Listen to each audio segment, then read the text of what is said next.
Anong ginawa ninyo? Dinismiss nyo agad. Hindi nyo man lang binigyan ng pagkakataon na maghain. Sana yung pagkakalkal at pagtatanong ninyo, kayong mga membro ng Justice Committee, sana ganyan din, kaagresibo ang pagtatanong nyo, ang paghahanap nyo doon sa impeachment laban kay Bangag. Ay wala nga eh.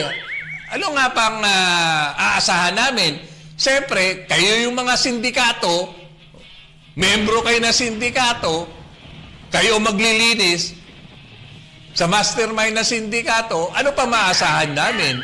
Ngayon, dinadivert ninyo ngayon, kung busisiin ninyo yung impeachment proceeding kay Inday Sara, pati SALN, wala nga pala kayong hawak na SALN eh.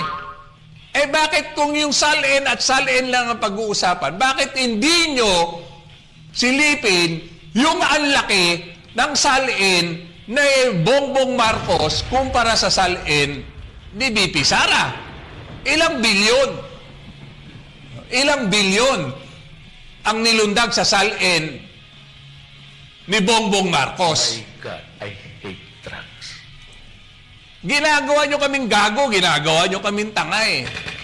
Eh alam na rin naman namin, magkabaro kayo. Wala kayong delikadesa talaga. Tayo dyan. Ha? Naghihirap na ang taong bayan. Naghahanap kami ng programang ilalatag ninyo para sa krisis na to, pero priority nyo pa rin ma-impeach dahil takot na takot kayo